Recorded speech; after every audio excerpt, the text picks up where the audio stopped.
And now, ladies and gentlemen, please stay in the room as we welcome Onika Makwakwa, who's the regional coordinator at Alliance for Affordable Internet Web Foundation, as we move on to that digital connectivity session we've all been looking forward to. Onika.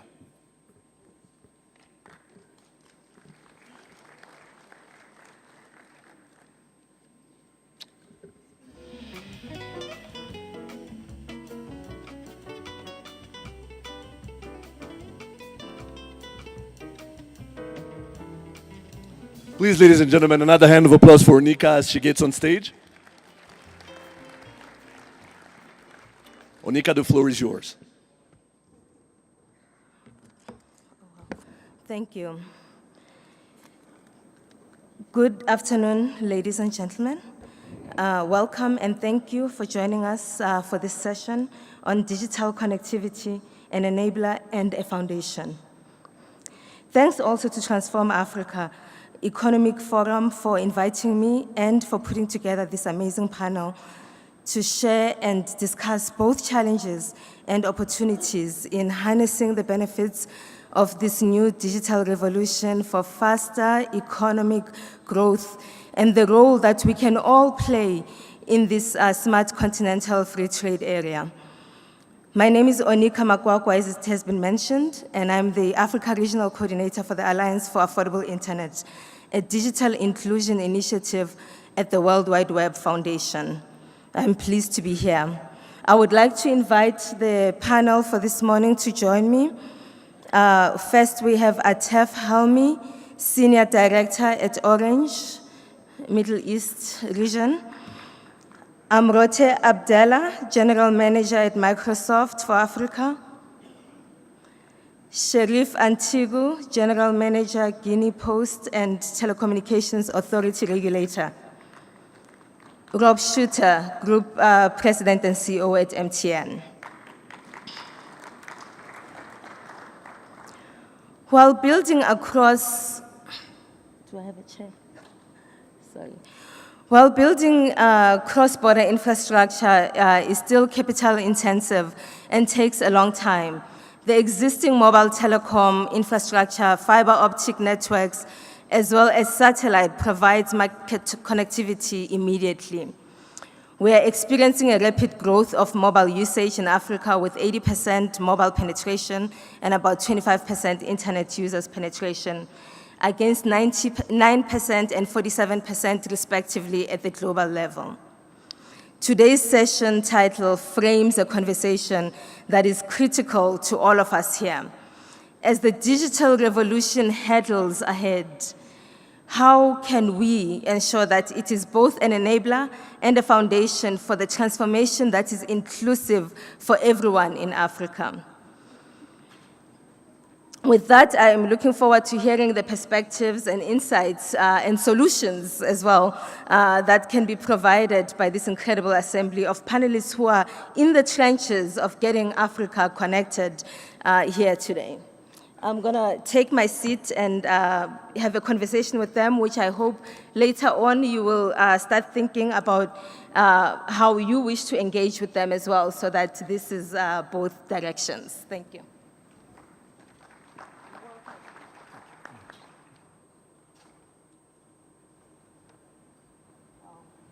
So, do I have a mic? Yes. Let's fix this. Great. Thank you once again for joining us this morning. I've already had a pleasure of having a really fiery morning chat with each one of you, and I'm really pleased that you are here to share with us. African nations are at different stages with regards to connectivity and achieving where we want to be. And there continues to be bottlenecks that need to be addressed through better collaboration. If you would be able to share with us the models of public-private partnerships that have been successful in actually fast-tracking connectivity in a way that enables digital inclusion. We'll start with you, Atef. Okay. Thank you very much. It's a great pleasure to be here with you today. Please allow me, before just sharing my input about this, to share a personal experience which is very relevant to where we are today and the topics that we've been discussing. I was honored and privileged in June 2014 to chair the WIS World Summit for Information Technology Plus 10 that was held in Geneva. And in the margin of this major event, I was again privileged to be invited by former Minister of Communication Rwanda, His Excellency Mr. Nelson Jimani, together with Dr. Touré to be the guest of honor for a reception that has been held. To be honest, by that time, Rwanda was not one of the strong players in Africa. And our messages, Dr. Touré and myself, we confirmed one thing, that it is a time for the African nations and countries to leverage the power of ICT for the welfare of their societies and to achieve the socio-economic development. Today, I'm very proud that I'm visiting this very promising country. They are now a landmark and a model of success and a bright spot in Africa, and they have made great advancements in leveraging the ICT, thanks to the vision and the leadership of the country, with a full respect to what Dr. Touré is doing to promote ICT in Africa. Coming back to the point which is very important, and is public-private partnership is a cornerstone, especially when it comes traditionally to the mega infrastructure projects that have been implemented throughout the continent. And I think their collaboration between public and private has to continue and grow more now with more ambitions that we have for the African country, especially if we talk about a single marketplace, about free border trade between countries and stuff like that. We need more and more investment in the infrastructure. So in this traditional way of doing business, we have a couple of examples that have been implemented. The first one is related to Rwanda, where there was a project for PPP, whereby it was about between 10 to 15 years to supply the bulk capacity of 1 gigabits plus bandwidth. And this has a great impact on what we have seen so far in Rwanda.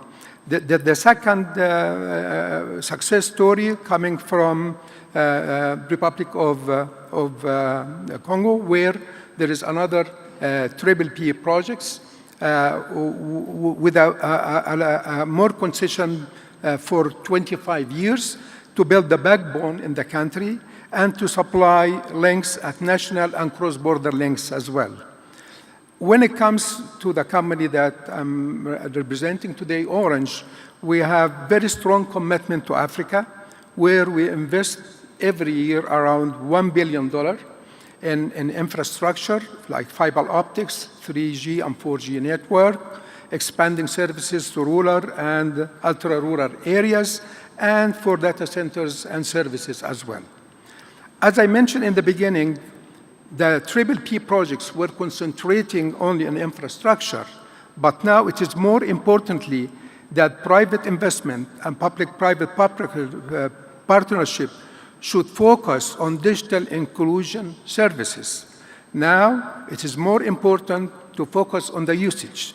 Definitely, when we talk about e-government services, upgrade the health service, e-education, e-agriculture, and the digital content, all those new investment opportunities that will have a great impact on the African continent.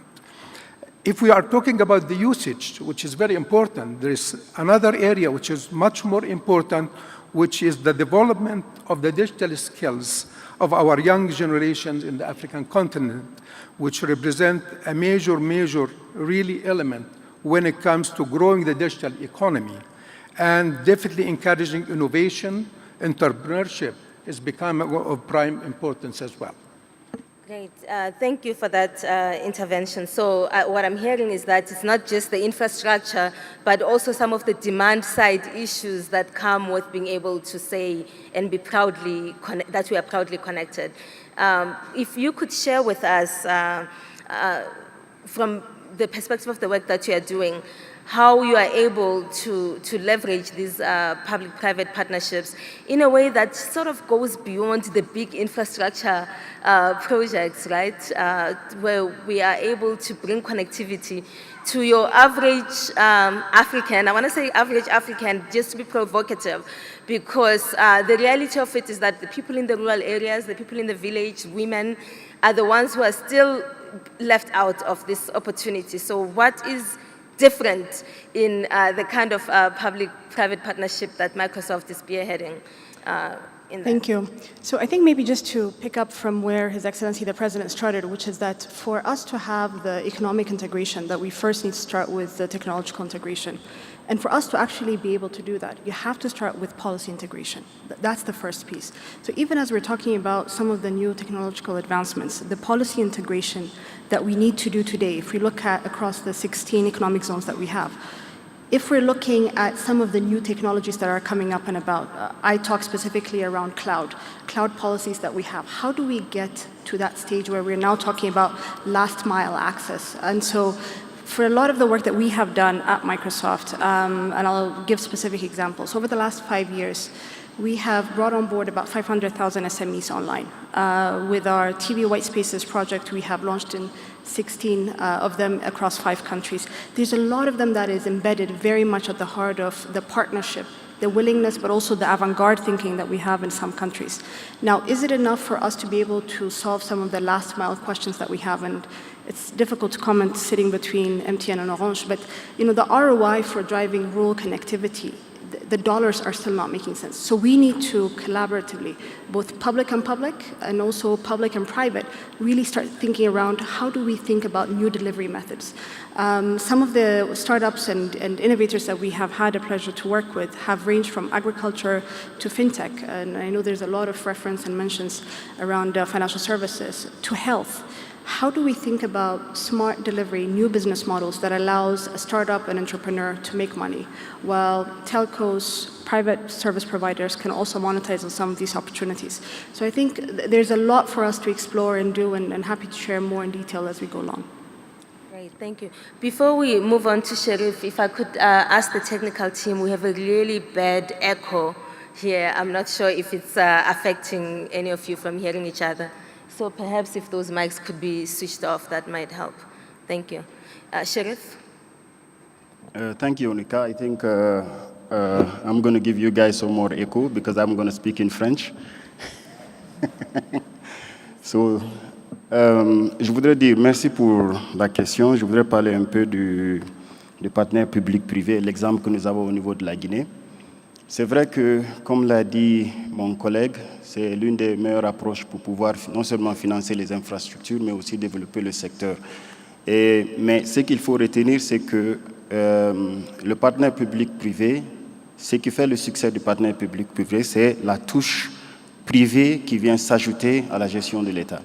Donc, parce que ce n'est rien d'autre que le fait que l'État fait appel à des partenaires pour pouvoir financer et gérer des infrastructures ou des ouvrages, pour pouvoir assurer la connectivité ou pouvoir assurer des services publics.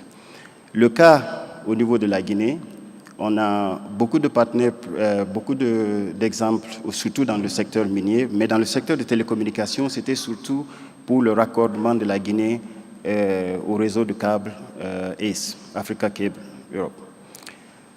Pour ceci, ce qui s'est passé, c'est que nous avons fait appel aux différents acteurs du secteur. On a eu un financement de la Banque mondiale, bien sûr, mais l'efficacité et ce que nous pouvons dire, ce qui a été remarquable surtout, c'est les résultats qui ont été obtenus une fois que nous avons mis cela en place.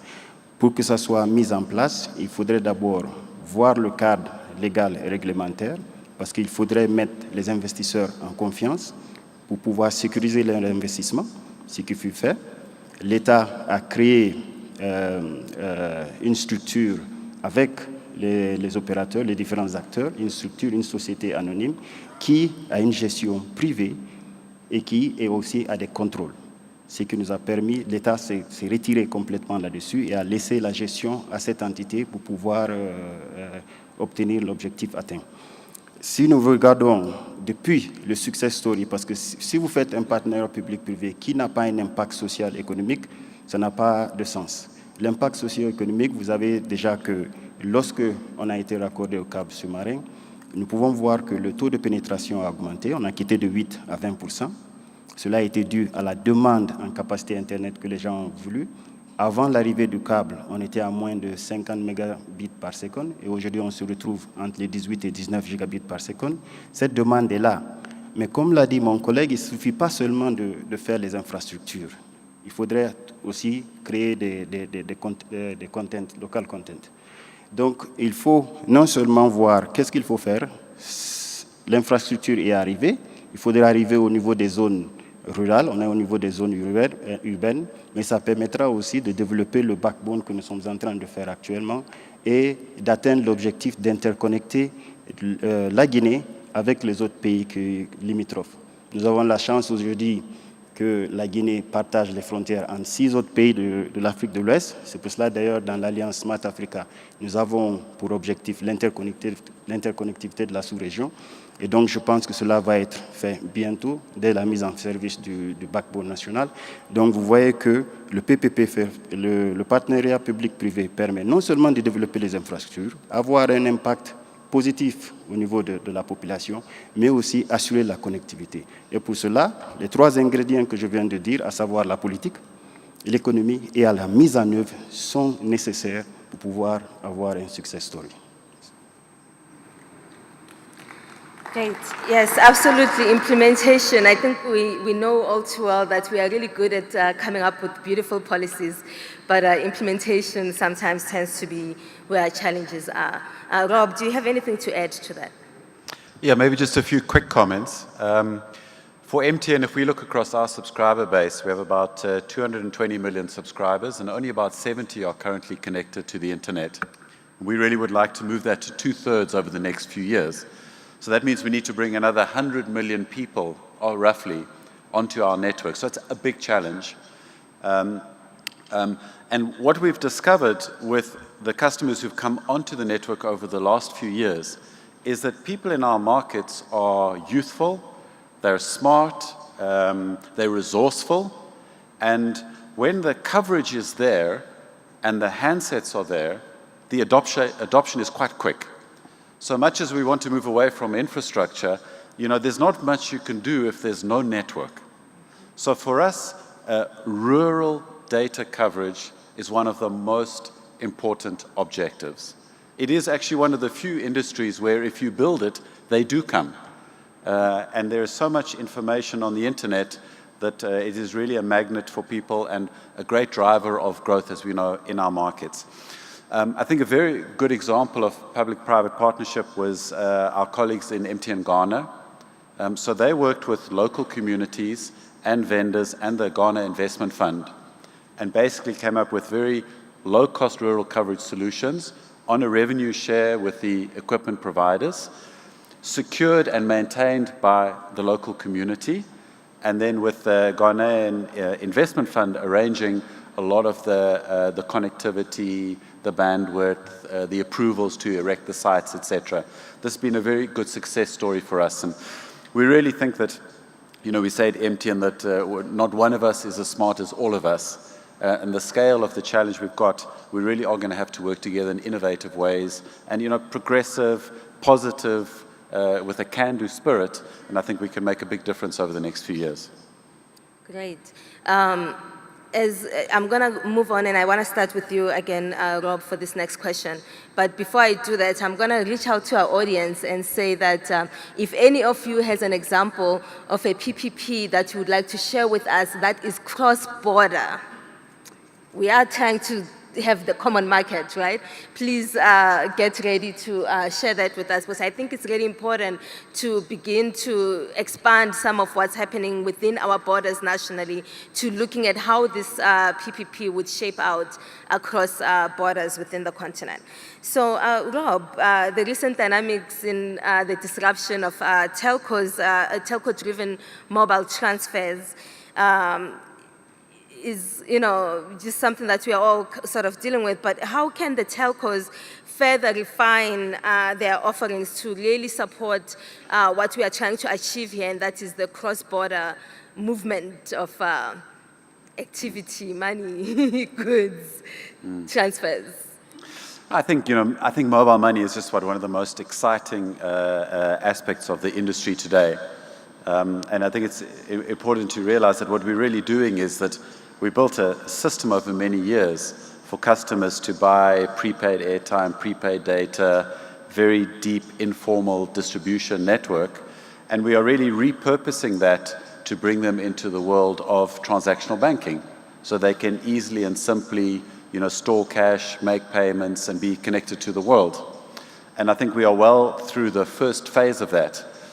What becomes more and more important now, to your question, is it also easy to make payments across operators and across borders, international remittances, also to receive funds from the African diaspora in a way that's convenient, safe, and cost-effective.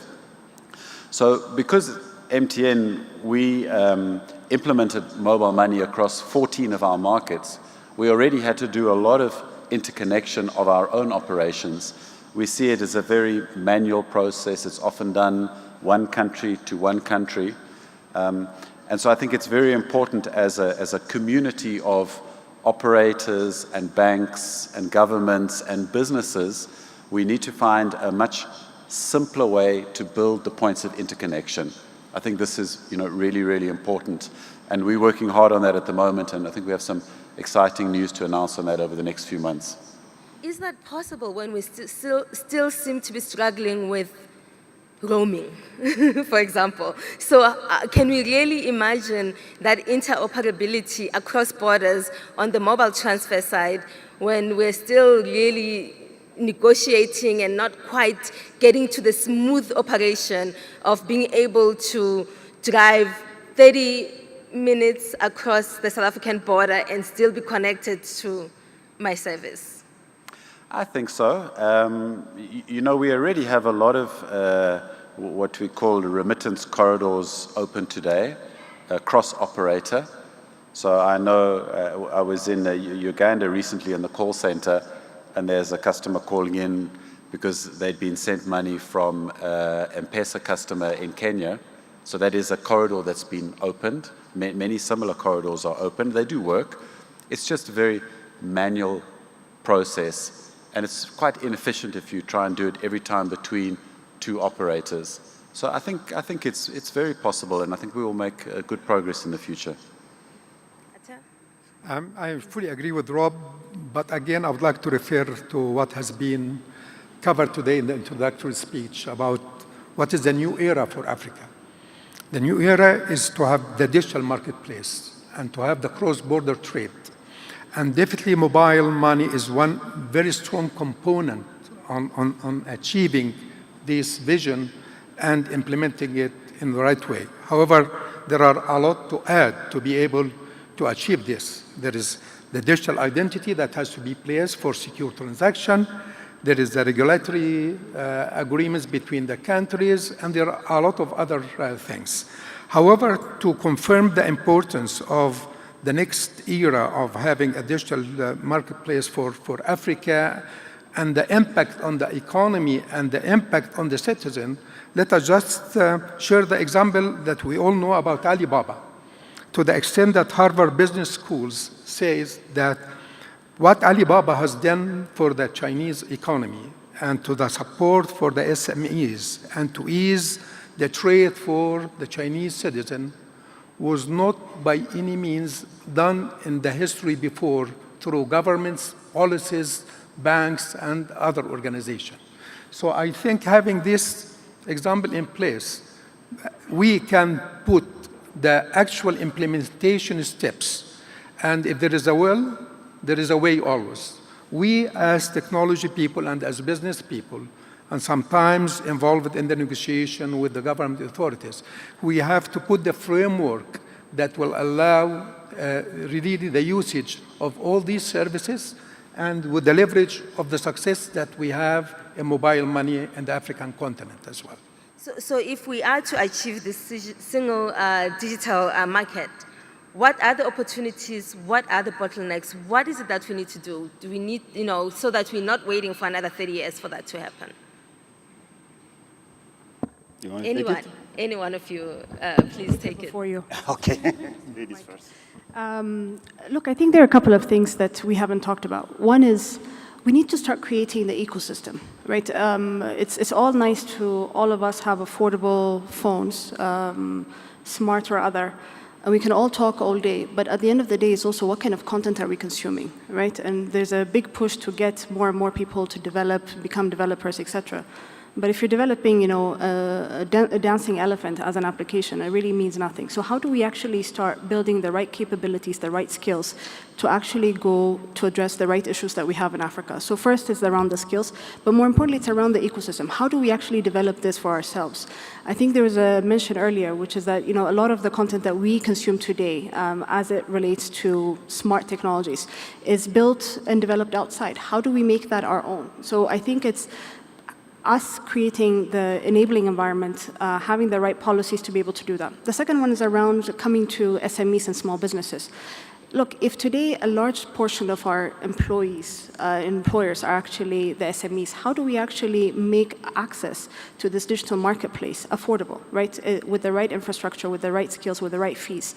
And so I think that's not just, the burden of the telcos to solve, but I think it's all of us, right? And there's conversation around connectivity that we need to think about, that the telcos are doing, that ourselves and others are also driving. So how do we make that at the cornerstone of what we need to do? Last but not least, it's policy, and I know that we come back to it, but there's a lot of it that we can talk about, but how much of it can we actually execute on, and how much of it can actually be monetized so that it's actually a win-win? So, the partnerships are lovely, and I think, we can sign a lot of MOUs, but at the end of the day, it's what is in it for the public sector, what is in it for the private sector for us to really take the right strides moving forward.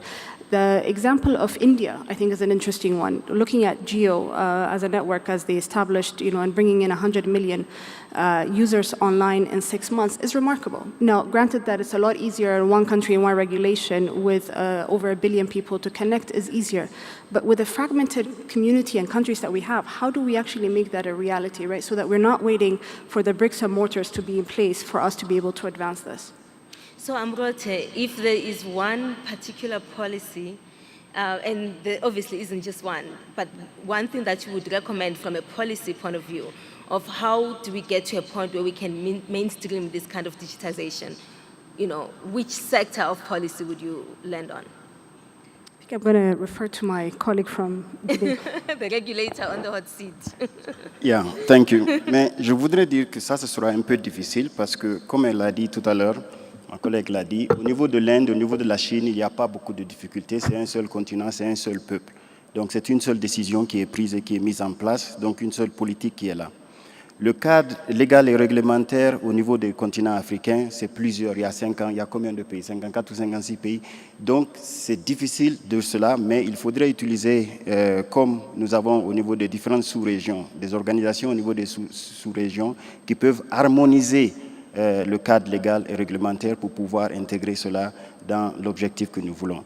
Ce que je voudrais dire, pour pouvoir atteindre l'objectif du réseau unique africain, je l'ai déjà dit, il faudrait partir au niveau du cadre légal, harmoniser le cadre légal et réglementaire de notre système. Il faudrait aussi voir l'éducation, comme elle a dit. Aujourd'hui, dans le briefing, j'ai bien aimé l'objectif au niveau de MTN qui a parlé de Chase, Connectivity, Handset, Affordability, Services and Education.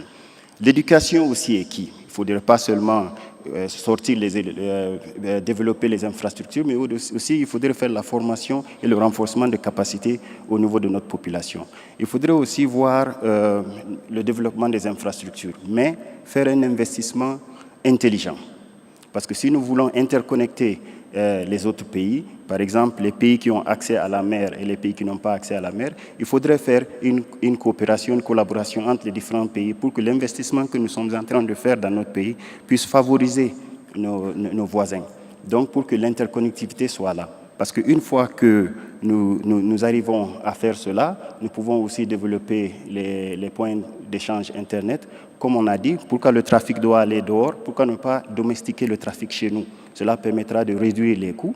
Et si les coûts sont réduits, ça permet de réduire les tarifs au niveau des abonnés. Si les tarifs des abonnés sont réduits, ça permet de dégager et d'augmenter le pouvoir d'achat de nos populations. Donc je pense que pour cela, tous ces ingrédients réunis nous permettra de développer et d'améliorer la connectivité au niveau de la sous-région. Great, and since you are the regulator who spoke about making sure things are implemented, I have hope that we'll actually get some of this done. So before I move on... Monica, would you mind just one comment? Because Go ahead. just success brings success. And we just mentioned about what happened in Rwanda. And if we look for Kenya, for example, with M-Pesa, is a great success where it's becoming best business practice in the world. And we have so many success in Ethiopia and in South Africa and Egypt and stuff like that.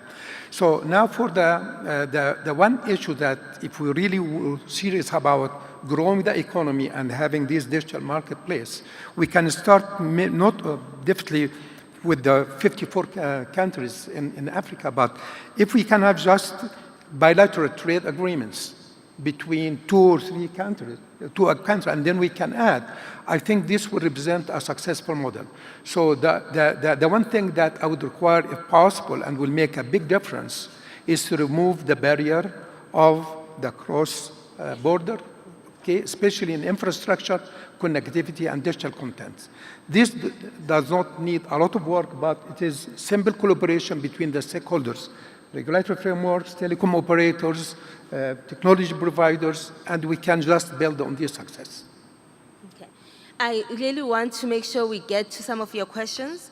So while you get your questions ready, I would like to invite Dr. Bilo Musa. Is he here? Dr. Bilo Musa. He's the Director of Innovations and Industry Relations at Huawei Southern Africa region. And he is going to give us a short intervention on what Huawei is doing around connectivity. But thereafter, please, we would like to hear from you, your thoughts, questions, comments for the panel.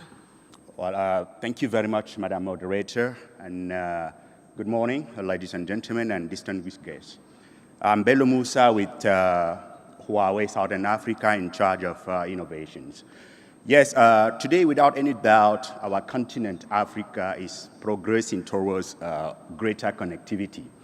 Internet usage is increasing, but when you come to look at it, there is a big cleavage between urban and rural area, between usage between men and women.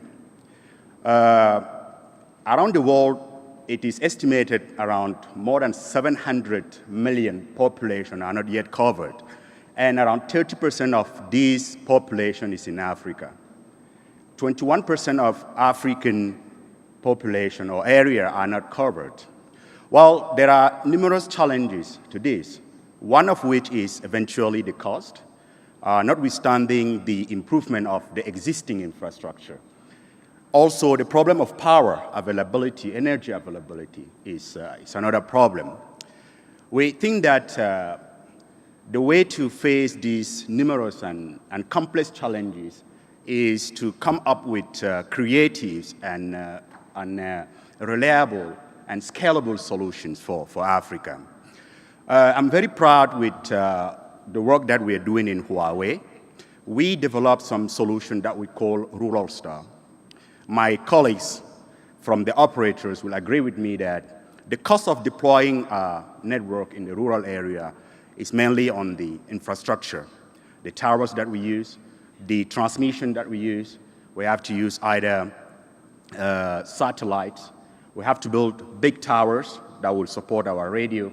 And even the radio equipment itself is constitute a big cost of network deployment.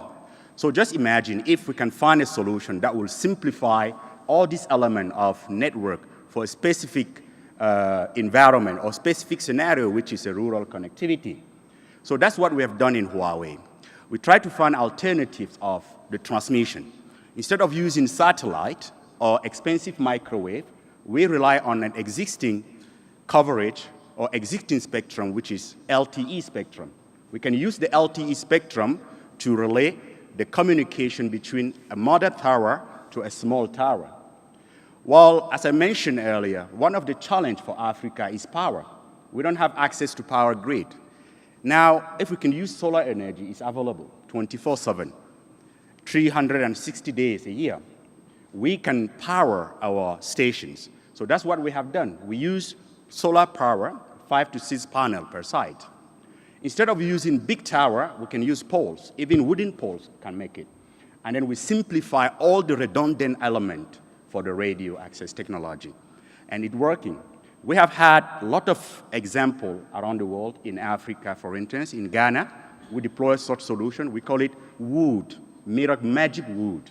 It's a miracle. Just on the wood, we put out our radio equipment, and then we cover all the population. And believe me, the simple fact of having connectivity in a village changes a lot. It changes life. It gives access to the little kid. It gives it access to the online resources. The farmer, which is in the very far remote area in the village, who is growing his mango or avocado, has access to the e-commerce platform that he can send his product. He can sell his product at a very good and competitive price. So we do believe that the solution for Africa, connectivity, relies on innovation. And here I call all the partners, could be private, public, and all the industry players to join together and then make a better connected Africa happen. Thank you. Thank you, Dr. Musa. Do we have a mic on the floor to help us collect questions? We'll take 3 for the first round. Hi, good morning. I'm Pavan Dugal. I'm the chairman of the International Commission on Cybersecurity Law and president of cyberlaws.net. As an advocate working in cybersecurity and as assisting the government of India in coming up with the biggest government of India e-marketplace, which is expected to have 5% of the total GDP of India in the next 2 years, we've realized that cybersecurity is of tremendous significance, not just for connectivity, but also for having single digital markets. And in that particular space, when I was listening to the thought leaders this morning and the panelists, there was almost a unanimity that there's a need for harmonization of legal frameworks in Africa. The International Commission on Cybersecurity Law helps collate legal principles concerning cybersecurity and helps governments to come up with national policies and legal frameworks to promote and protect and preserve cybersecurity. So in this context, I wanted to ask the panelists, how significant is cybersecurity in your respective viewpoints when I'm talking about the CFTA, when I'm talking of the single digital market? Because my vision is, it's not just transform Africa. From transform Africa, we have to go to leading Africa, or Africa the leader. The thoughts of the panelists. Thanks. Hi, good morning. My name is Ashutosh. I am from India. Just wanted to share one of the things which will also connect to what Mr. Dugal said, which is that when we're talking about digital connections and we're talking of payments, we're talking of commerce, there'll also be this thing that we'll have to think of, which is digital identity. Now, one of the things that has happened in India in the last probably a decade is the Aadhaar, which is a digital identity which is helping financial institutions, banking correspondents, government organizations come together to provide services to the citizens. So we see now an application which has been driven by the government of India called BHIM, Bharat Interface for Money Transfer. We have Aadhaar, which is overlaying BHIM. We have financial institutions which are coming together. And we have banking correspondents which are helping even a small retailer in a village in India, helping people on the ground getting money from their relatives who are working in large cities. So I would imagine that will be another issue that, although in this case we are talking of cross-border, because India, as Ms. Abdullah also pointed out, is one country, but we'll have to think of digital identity which can cross across the border to help those things happen. And I'm sure the panel would have some thoughts around it. Thank you. Hello. My name is Dr. Sipula. I'm a medical doctor. I come from South Africa. I do a lot of work around innovating for sustainable development. The question I want to raise is in my workspace, the amount of infrastructure that is being built is highly appreciated because we need that in order for us to scale products that we are producing for sustainable development. But there is a problem. Whatever product you produce that is digital is always faced with scalability, particularly when you're talking about health in Africa. The problem of scalability comes from the user having access to the best infrastructure and being less technologically savvy to use that infrastructure. This is how my daughter puts it to me. He says, what you old people don't get is that we, the new generation, don't want to buy bread from your bakery. We want to own the bakery so that we can be able to decide what kind of bread to bake and for who, using the current infrastructure, but owning the bakery. And what I hear today resonates to most of the solutions that are being put forth. They only make my child a consumer and not an owner of the technology, such that he can make a villager adopt it rapidly, because a villager's child has been taught the value of technology and understand technology from grade 1. And I want to know, when you're talking PPPs, to what extent do you put investment that run parallel with that requirement so that you've got an educated consumer that will rapidly adopt technology? Thank you. Okay, those are all very great questions. Thank you very much for participating. If we have time, we may come back for another round, but I want to give our panelists here an opportunity. Can we please start with you? Sure. I'm actually quite excited to hear about India. Look, I think what India has done with Aadhaar is actually one of the most revolutionizing, sort of both on a policy side in terms of the government initiative, but also the opportunity it has created for us as a company. So I'll give an example. In partnership with the government, and actually in Andhra Pradesh, we've launched a Skype Aadhaar project, which effectively allows anybody with a digital identity to be able to stand in court in India, whereby you can virtually log in using your Skype ID, as many of you would, but it would automatically identify who you are as a person and validate your identity. So once that authentication has happened, you're able to stand in court in trial virtually. So there are definitely ways for private companies to come in, and this ties to your earlier question around what can we do. There are opportunities for private companies to plug in once the frameworks has been set. Now, as we're thinking of our own sort of continent and within our borders, the African broader borders, look, it doesn't necessarily have to be limited to some of the things that we can do around identity. I think the other one where we, I think, as African countries are piloting is around blockchain, for instance, where Rwanda is one of the few countries that is looking at blockchain for land registry, which is remarkable. Sierra Leone has just effectively used blockchain to conduct voting and monitor elections. So there are definitely ways for us to, I refrain the word leapfrog, but really be at par with the adoption and use of relevant technologies as we see it fit for us today. Okay, so Atef, do you want to tackle the same question? Yeah, actually, I would like to touch bases on the first and second question because they are more or less related. Definitely, the issue of cybersecurity is very important. With the increase in the usage of the technology, and applications, and now it's going to be more complex with the introduction of IoT and artificial intelligence. So you need here to protect the individual, the organization, the society, and the country at the highest level. So there are different kind of security measures that should be taken in order to protect the interest and covering the aspects that might create concern for the regulators when it comes to expanding the services, especially when we talk about digital marketplace and others. Having said that, there are multiple levels of security that have to be introduced. We mentioned the experience of India. Let me add to it.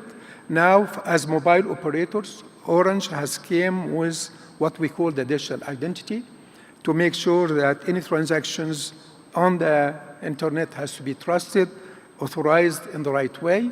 The GSMA has taken this product, and now they call it Mobile Connect, and they are in discussion with telecom operators to make sure that we can use digital identity as one of the technology identification solutions that cover some of the aspects that might be created due to the execution of any transaction on the internet.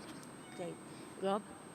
Yeah, maybe just a contribution on a few of the questions. I think the concept of rapid scale, it's just been amazing what's happened in the world over the last 20 years. If you look at the rate of adoption, for example, of radio, then television, then fixed internet, mobile internet, social media, these are exponentially fast. So, our experience, at least in the new services, is if you have utility, it fulfills a real need, you have ease of use, and you have accessibility, the rapid scaling comes. So I think, we should focus much more on what is the problem we're trying to solve and what is the solution that's readily available, I think, if we want rapid scale. I'm sure there are many lessons also from the Indian market, particularly what they've done in mobile payments. But I would also remind us that Africa really was the birthplace of mobile money. And I think we learned a lot over the years. And our challenge now is to move sort of from 2.0 to 3.0 with the advanced services and with the rapid scaling. And I think finally, just to return to the first question, cybersecurity and fraud is a big risk and a big concern. In the top 10 risk universe of MTN, the cybersecurity is in the top 5. And particularly so when we talk about digital adoption and financial inclusion, that these systems are built on trust. So it would be catastrophic if we brought a whole generation into the world of mobile money, moving from cash to mobile money, and then there was some fraud or cybersecurity event that negatively affected that. So I think it's a big, big topic around what we're discussing today. And I think the more harmonization there is of regulation, of policy, of approach, would make life very much easier and simpler for everybody. Thank you. Great. So there's still, though, the question around ownership, right? Because I think that really gets into that whole trust relationship between our consumers and corporations as well as government. I think Africa's youth wants to be more than just content consumers online. Content that's also not in a language that's their language. We are looking at a generation that is very proud to be African, that is not interested in half a loaf is better than nothing kind of rhetoric. So how do we really assure that we are developing these partnerships and also negotiating for them to have that kind and level of empowerment that enables them to more than just learn online, but to be the next Mark Zuckerberg if that's what they aspire to be? I'll try to jump on that one. Disruptive kind of stuff. OK. Je pense que la question qu'il a posée, elle est pertinente. Si on regarde aujourd'hui le développement rapide de mobile money, c'est que c'est une innovation qui est venue trouver une solution à un problème social. Si nous avons une innovation que nous faisons qui n'est pas une solution à un problème social, il n'y aura pas de succès. Donc si l'enfant, comme il a dit, son enfant a dit aujourd'hui que je veux être propriétaire de ce que vous développez, c'est qu'il veut pouvoir dicter ce qu'il veut faire avec. Donc aujourd'hui dans notre système, on le dit toujours, on le disait avant, que le client est roi.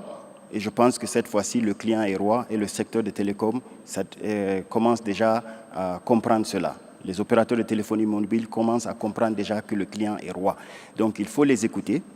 et satisfaire la demande de ses clients pour que nous puissions développer ce secteur-là. Donc, il ne s'agit pas seulement, comme je l'ai dit, de faire des investissements intelligents. Il s'agit de faire des investissements intelligents. Vous pouvez développer les infrastructures, les mettre à la disposition de la population, mais si le prix n'est pas abordable, finalement, si le prix n'est pas abordable, s'il n'y a pas de contenu africain, comme on l'a dit, pour qu'ils puissent s'approprier de l'outil, ça ne va pas permettre le développement comme on veut, ça ne va pas permettre d'atteindre les objectifs que nous voulons. Donc, il faudrait être à l'écoute de l'abonné, et je pense que les opérateurs de téléphonie mobile comprennent cela déjà. Ils ont trouvé la solution est sortie pour le mobile money. Comment maintenant développer ce mobile money comme il a été fait au niveau de l'Inde? C'est vrai que l'Inde, c'est un seul continent.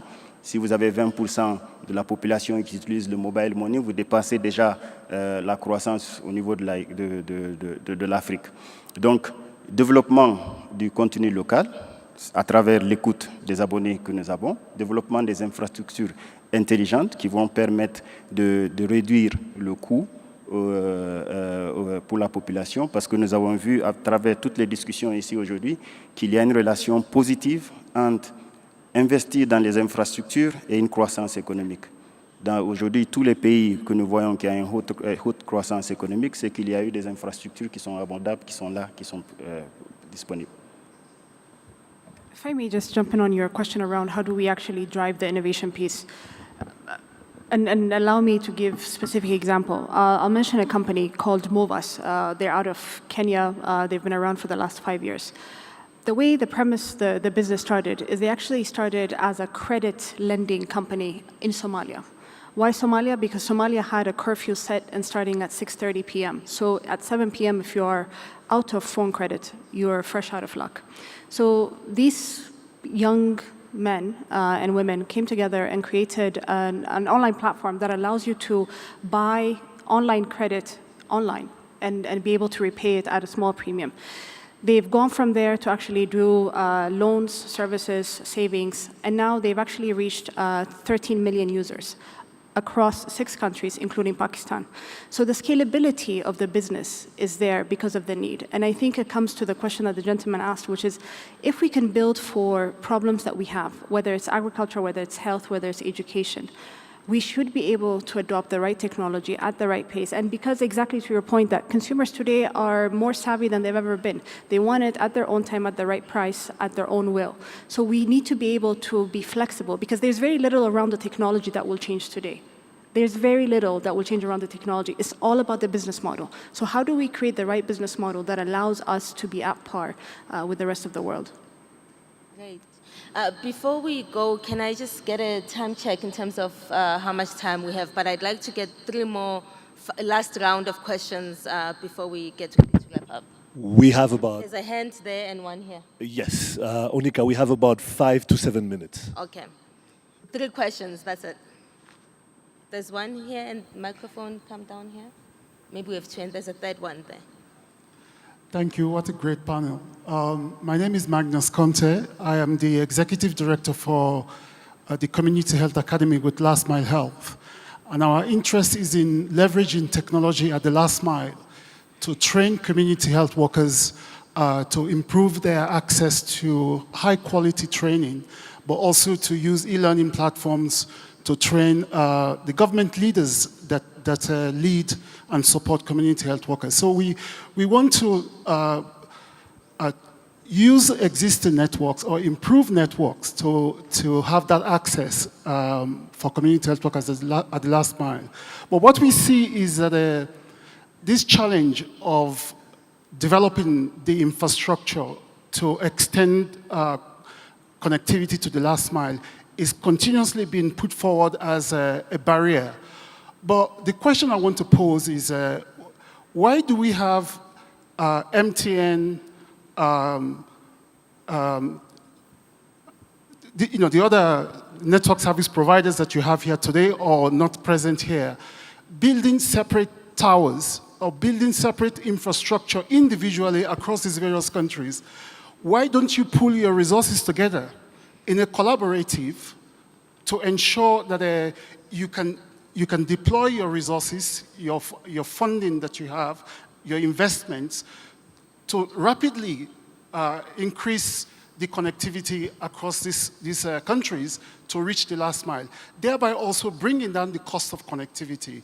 Why don't the regulators take action to support this type of collaboration across the various network service providers? And why don't our governments provide more incentives to network service providers to collaborate to provide this type of infrastructure in a better way that you could reach the last mile and help us as NGOs who are trying to support community health workers and other rural communities to improve universal health access. Thank you. Great. So if we can keep those really brief because we are almost out of time. There was one more here. And did we have a third one? No. Okay. Here, Chezi Bezalel, owner and chairman of We4G and X-Phone from Israel. It's very interesting for me to know what the panel or thinks about the development of the 5th generation, of the 5th generation in the world and in Africa, and the impact of this development that could have on the world.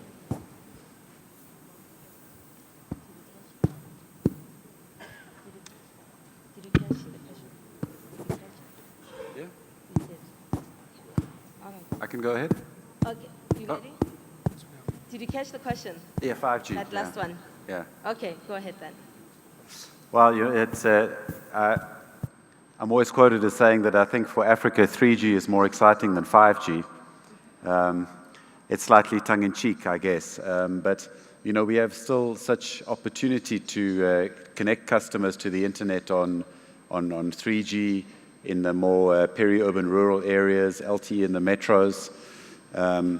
You know, we will not have 5G devices, handsets, routers still for many years. And it is a technology that has a lot of talk, a lot of hype, but still many questions around the business model.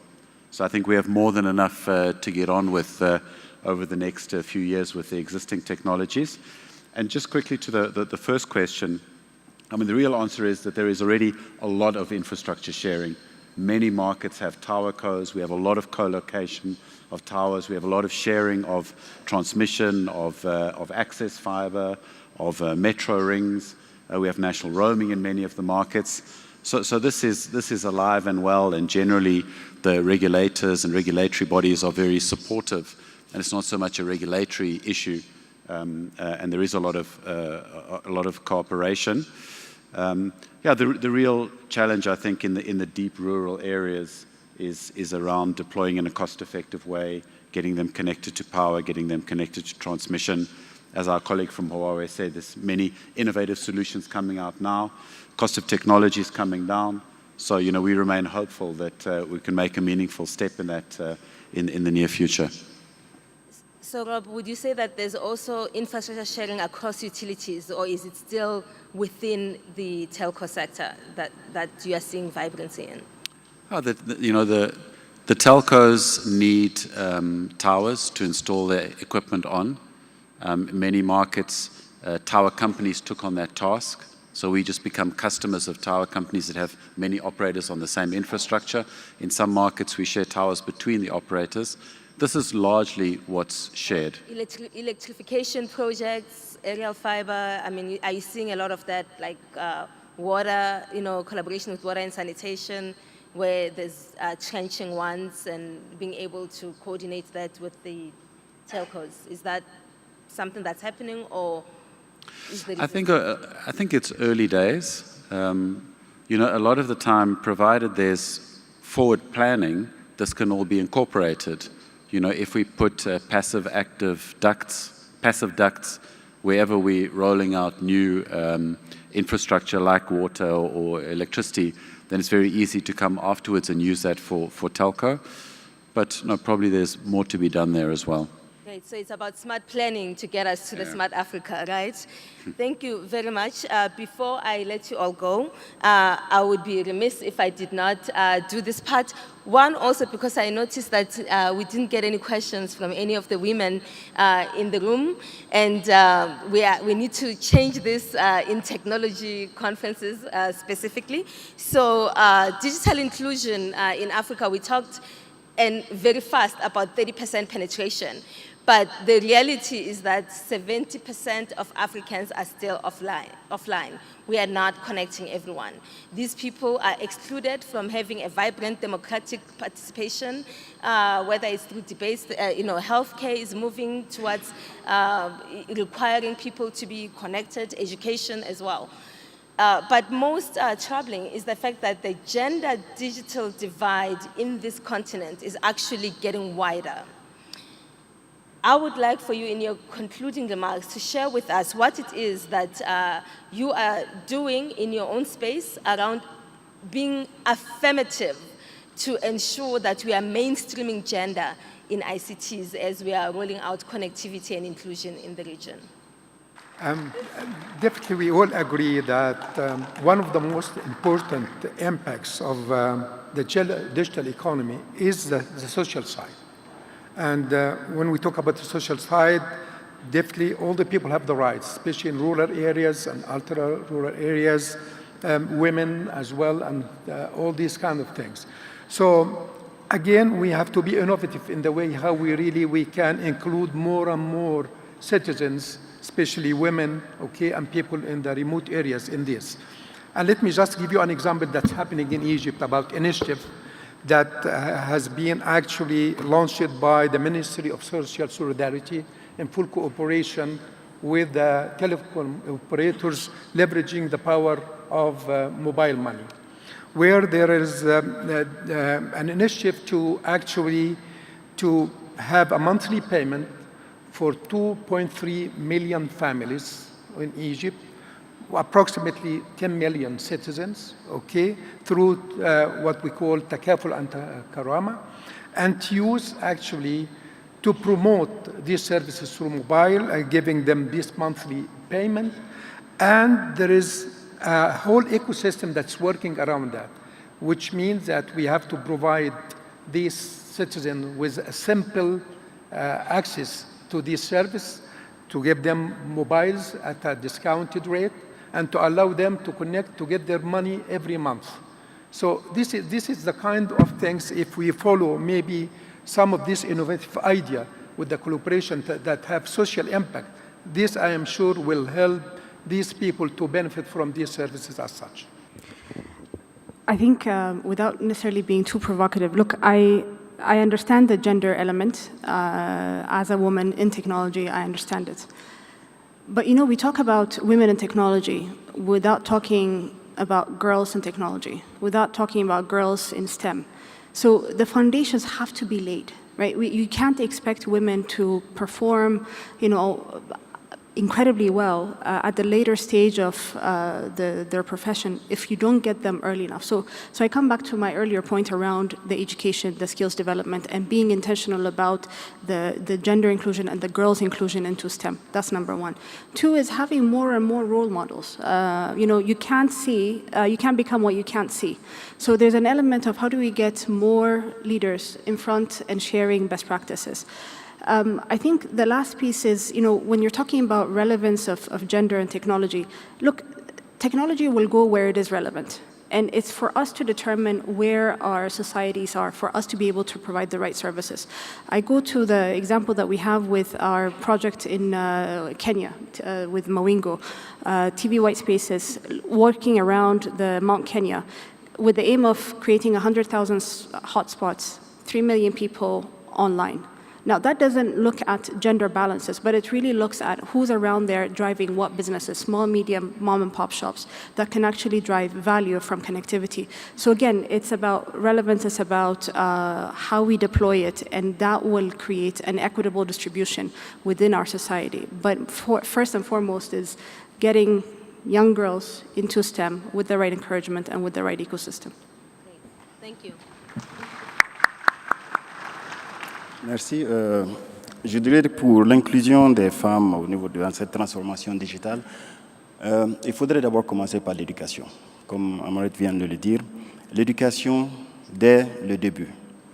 C'est vrai, toute la journée, on parle d'infrastructure. Il faudrait qu'il y ait cette base pour qu'il y ait cette infrastructure sur place. Donc, ils savent au moins que l'infrastructure existe et pouvoir les mener vers l'utilisation de cette infrastructure. Au niveau de la Guinée, on assiste les femmes, surtout les jeunes femmes, dès le départ, à les initier aux outils de l'informatique.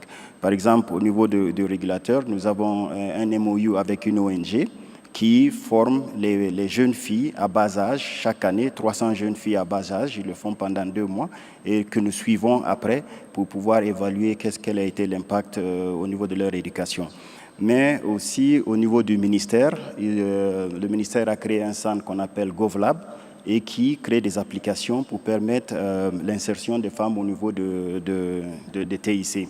Par exemple, il y a une application au niveau de l'agriculture, comme nous savons que les femmes sont majoritaires au niveau de l'agriculture dans les pays africains, pour pouvoir leur permettre de vendre les différents produits qu'ils arrivent à récolter. Donc, comme il y a des marchés hebdomadaires, ils sauront les prix de ces différents produits sur les différents marchés pour pouvoir les vendre à un bon prix.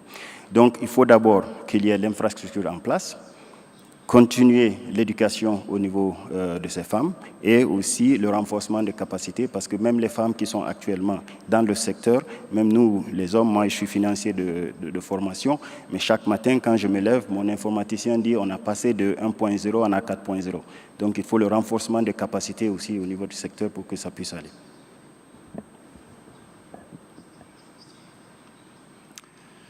The translator is lagging behind the comments. Yeah, I think it's fair to say that gender diversity is a huge issue in our sector. We are one of the least transformed sectors of the economy. So I think, certainly within the telcos, within a company like MTN, we have a lot of focus on our bursary scheme to rebalance that, on our graduate program to rebalance. We sponsor women in ICT programs in a lot of our markets, also to showcase the pioneers of the industry, the role models for others. But we have a lot of work still to do. There's no doubt about that.